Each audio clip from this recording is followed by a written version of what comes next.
justice. Today, at my direction, the United States launched a targeted operation against that compound in Abbottabad, Pakistan. A small team of Americans carried out the operation with extraordinary courage and capability. No Americans were harmed. They took care to avoid civilian casualties. After a firefight, they killed Osama bin Laden and took custody of his body. For over 2 decades, bin Laden has been al-Qaeda's leader and symbol, and has continued to plot attacks against our country and our friends and allies. The death of bin Laden marks the most significant achievement to date in our nation's effort to defeat al-Qaeda. Yet his death does not mark the end of our effort. There's no doubt that al-Qaeda will continue to pursue attacks against us. We must, and we will, remain vigilant at home and abroad. As we do, we must also reaffirm that the United States is not and never will be at war with Islam. I've made clear, just as President Bush did shortly after 9/11, that our war is not against Islam. Bin Laden was not a Muslim leader. He was a mass murderer of Muslims.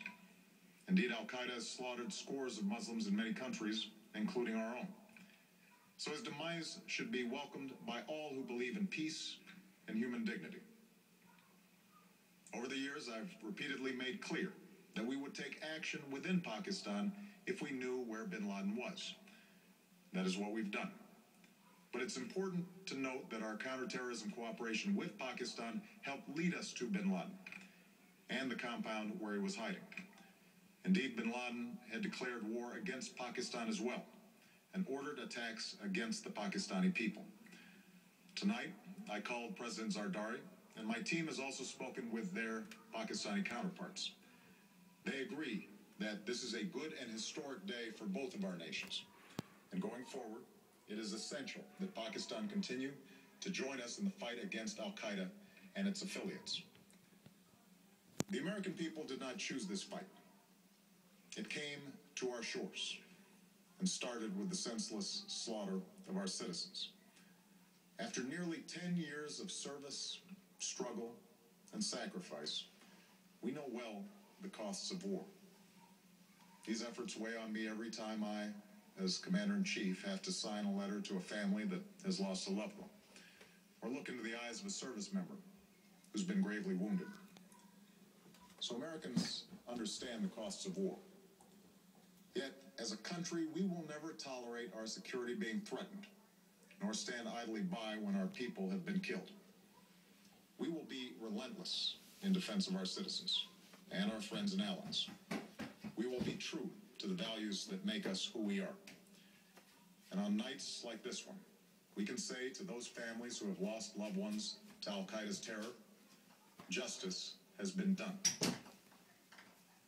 Tonight, we give thanks to the countless intelligence and counterterrorism professionals who've worked tirelessly to achieve this outcome. The American people do not see their work, nor know their names. But tonight, they feel the satisfaction of their work and the result of their pursuit of justice. We give thanks for the men who carried out this operation, for they exemplify the professionalism, patriotism, and unparalleled courage of those who serve our country. And they are part of a generation that has borne the heaviest share of the burden since that September day. Finally, let me say to the families who lost loved ones on 9/11 that we have never forgotten your loss, nor wavered in our commitment to see that we do whatever it takes to prevent another attack on our shores.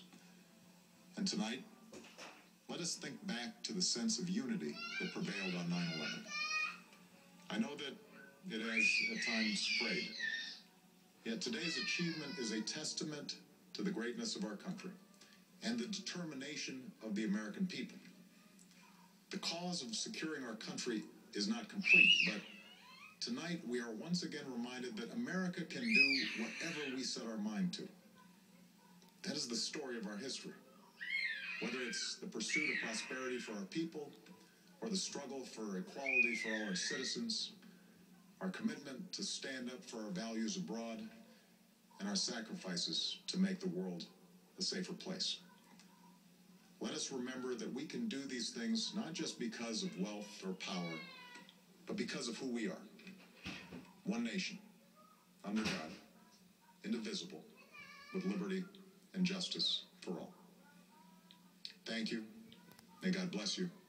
And may God bless the United States of America.